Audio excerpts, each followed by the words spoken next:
Ahead of race 3 then here at the Cadwell Revival, Sidecar Revival indeed. What a weekend it's been, and still it's very wet. The crowd have their umbrellas up. Everyone, with the exception of Rob Biggs and Jerome Schmitz, has gone out on wet tyres. They have opted to start from pit lane on intermediates, in the hope, of course, that it's going to dry out. Well, it's spitting with rain. You can see spots of water on the camera lens, but nonetheless, this track is still very wet. It's been declared a wet race for obvious reasons. Todd Ellis again not quick away, and Lewis Blackstock, Paddy Rosney conversely were very quick away, and into Coppice they eclipsed Ellis and Emmanuel Clement to shove them back into third. Ben and Tom Birchall, a rocket start again on the Hayes Honda. Away they go, and now Ellis shadowing. This is his favourite overtaking place. And is it going to prove to be so again? He's alongside the Express Tyre Service, number 95 of Blackstock and Rosney, and he is through. Up to second place then, Ellis and Clement. A good start by Ben Holland and Tom Christie on the green bike. A good start by Andy Peach and Ken Edwards ahead of young George Holden. And we're on board now with George Holden, one of the crews we are shadowing this weekend to do a fly on the wall documentary. And that will be with you in due course here on the YouTube channel and for general distribution. So make sure you get a go at that. And by the way, we have lots of stock of the new Revival t-shirts, which were on sale at the paddock at this meeting. So all you need to do is go on the RKBF1 website and you can get yourself a 2021 Revival t-shirt, all shapes and sizes, any colour provided it's yellow or gold. That about sums it up. But look on the website for details. Meanwhile, Hall Benz, enough of the marketing talk. Hall Benz and the Birchall slip sliding. You can see just how damp it is as they go down to barn. Watch the back end here, drifting it in sideways. Impeccable machine control from Ben Birchall. Ellis shadowing him this time. They've already dropped Blackstock and Rosney away. John Holden there ahead of Andy Peach. So the TT winner, John Holden, he and Jason Pitt going well. Simon Robinson ahead of Kevin Cable. And he's taken that place. That moves him up to 8th place. Looks like 8th place. Not many runners in this. Biggs and Schmitz trailing at the back on their intermediate tyres. Whether they're going to go the full distance or not, we don't know. Look how close Ellis and Clement now. Blackstock and Rosney still in that podium place. There's John Holden, Jason Pitt on the Barnes Silicon Racing Yamaha behind the Sol Kawasaki in the race. On board then with Ellis, and there is that infamous tyre wall where unfortunately Tommy Philp came unstuck. And I'm able to report that Tommy Philp does in fact have 2 punctured lungs and some rib damage, but he is being sedated overnight and will be back in action very shortly, hopefully moving into a ward in the early hours of the morning. So that's good news, and our best wishes go to Tommy Philp for a speedy recovery. We need young talent in this championship. We've got young talent in this championship right now, and you're riding with them. Todd Ellis and Emmanuel Clement looking so strong here now on wet tyres on a level playing field, I have to say, because in the dry, that Honda ahead of them was uncatchable. Over they go again, chasing down the 3 times world champions.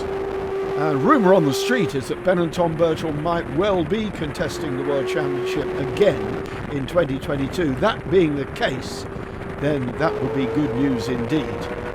We need strength in depth in both the British and the World Championship Series, both of course now under the umbrella of Roger Body and his RKBF1 organisation. And through goes Todd Ellis and Emmanuel Clement on Ben and Tom Birchall. Unlike the 10 times TT winner to leave the door open like that, but he was going to take a wide line in to Park Corner. George Holden now having a look at Andy Peach and Ken Edwards, and up the inside goes the Suzuki. Holden racing again then, closing down on his father. Well, he'll actually be closing down, hoping to repeat his race 2 victory over his father. Young Oscar Lawrence comes from a good pedigree as well. I've said it many times. And always a smiling face around the paddock. Rick Lawrence, his father, the first passenger, in fact, to pioneer the handstand on the slowdown lap, and that mantle was later taken over by Ryan Charlwood. But Rick Lawrence, the first man to do it. Temperature heating up in the commentary box here, says he, reaching for the 13-amp plug to pull out the heater.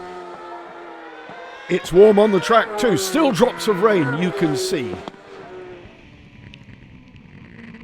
Oh, and that's it. Game over for Rob Biggs and Jerome Schmitz. They are, in fact, cruising. Their race over then, the gamble to run on intermediate tyres simply did not pay off. Had the track dried out quicker and more comprehensively, then it might have been a totally different story. P2 then for these boys, Ben and Tom Birchall. P1 for Ellis, P3 for Blackstock and Rosney. 4th place for Holland and Christie. 5th for John Holden, Jason Pitt. And where's young George? There he is, George Holden, Oscar Lawrence, number 93 on the Suzuki. On target then for 2 victories here at the Cadwell Sidecar Revival for Todd Ellis and Emmanuel Clement. And in just a matter of days, they will be heading off to Croatia. It'll be a very different kettle of fish over there. I had a quick look at the temperatures this morning before we came on air, and it was in the high 20s. A bit cloudy, but nonetheless in the high 20s. A battle going on here.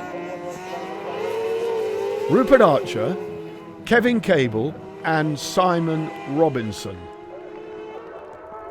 Simon Robinson and Mick Fairhurst. This battle has been raging all day long. It's for about 8th place. And if Simon Robinson could pull off that overtaking move, then he'll do himself the power of good, passing someone of the ability of Kevin Cable. 4th place for Holland and Tom Christie. And they're running very, very strongly. George Holden and Oscar Lawrence. Not quite having the result he did in the opening race. Here's that battle through on Rupert Archer. Goes Simon Robinson. So Mick Fairhurst there just tucking in. You can see in these conditions the passengers doing enough and just enough. You do not need to overwork the left in the wet. John Holden, Jason Pitt looking supreme. The rain still coming down off the awning or the umbrella, or indeed, if our cameraman is shooting under an umbrella, that's exactly what you're seeing, or the covering over the lens. Race leaders, Todd Ellis, Emmanuel Clement then, at a very wet race 3 Cadwell Park. And Tom Birchall still in 2nd place, but still with a massive championship lead, having contested every single round, as indeed have the boys in green and the boys in blue, come to speak of it. George Holden now closing on John Holden. Is this deja vu? Well, this is deja vu at the front for Todd Ellis and Emmanuel Clement, his young lady passenger from close to Le Mans. And I first saw her in action at the opening World Round at Le Mans and was mightily, mightily impressed. It always amazes me that these young slips of girls can hang on to these fearsome beasts at this speed, this amount of cornering. Now look at this move! Simon Robbins, what a precocious move that was on Kevin Cable. Kevin Cable and Lee Watson. Great move. Up to 8th place then, Simon Robinson. Was ahead of Cable earlier, was passed by him, has got the place back, dispatching Rupert Archer and Phil Hyde in the process. So very much learning his craft now, Simon Robinson, in his debut season on the long bike. Blackstock and Rosney, and now closing on them, sensing a podium here, Ben Holland and Tom Christie. John Holden and Jason Pitt come next. They are in 5th place. In 6th place It's looking like George Holden at the moment.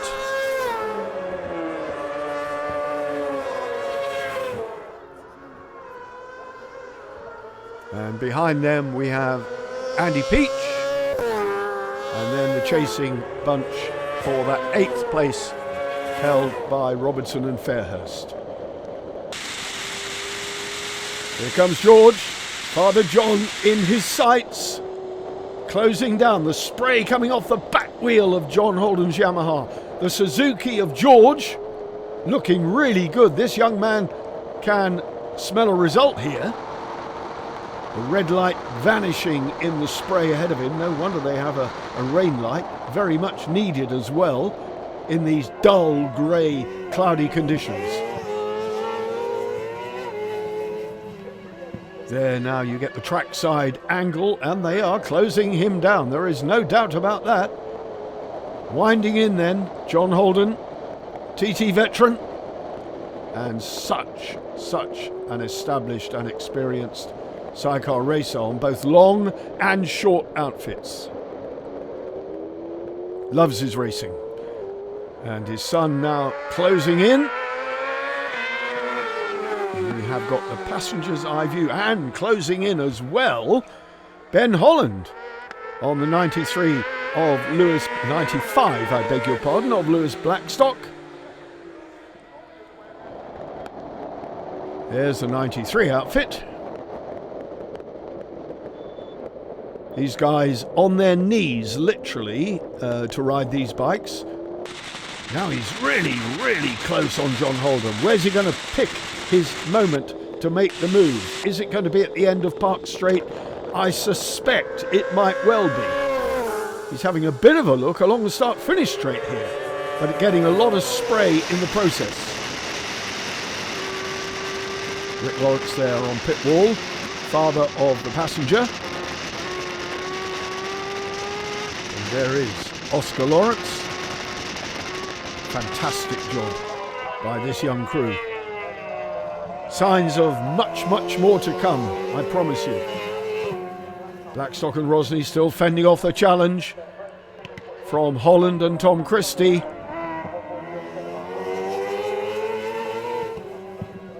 And now the Holdens locked in it. George has closed him down. 2 bike lengths, that's all there is.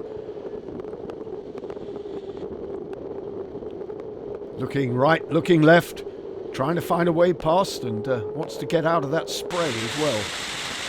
As they drop down the gooseneck, down towards Mansfield. Round the left-hander they go. And still just looking every which way. What a fantastic ride this is from George Holden, learning all his craft, shadowing his father.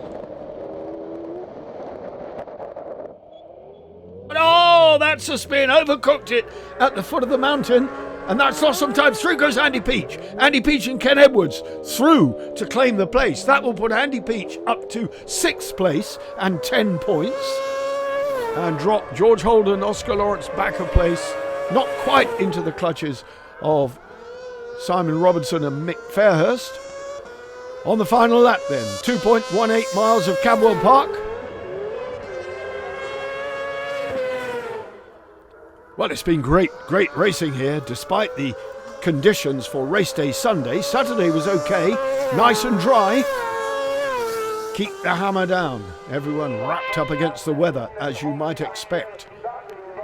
But it'll be double victory here for Todd Ellis and Emmanuel Clement, and a whole load of confidence to take to Croatia with them for the next World Round in about 10 days' time. Meanwhile, at the same weekend, these boys will be back here at Cadwell Park for British Superbikes and the Molson Group next round in the championship, which they are leading handsomely. I think Ben Holland, Tom Christie might just have left it a little bit too late to pull a move on Lewis Blackstock and Paddy Rosny, but it's another podium for Blackstock and Rosny, just as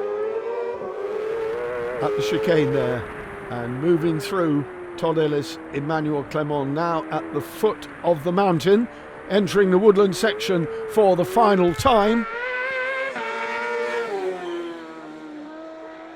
right, left, flick into Hall Bends. What a great job Emmanuel has done. And what a great job Todd Ellis has done on the Santander Salt Yamaha. Round the old hairpin, down to Barn. Barn corner for the final time, and the sprint to the checkered flag. Todd Ellis, Emmanuel Clement, victory number 2 here in highly adverse conditions at Cadwell Park. But that's good enough. We'll take the 25 points. Well done. Thank you very much, he says, as he reaches back. Penn and Tom Birchall, some 20 seconds the margin was at the flag. They were a long way back, but of course no point in doing anything silly when you've got such a massive championship lead. So victory for those two. How good does that feel?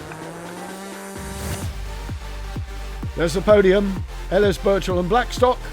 Holland chased him all the way down, just a second adrift at the flag. Holden, Peach then elevated to 6. George Holder, Robertson, Cable, Archer collecting 6 points.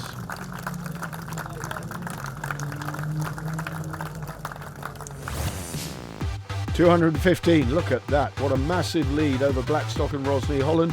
Ellis comes straight in and 6th place, 70 points. Not too shabby, is it? Tommy Philp, we wish you well. Get well soon in 7th.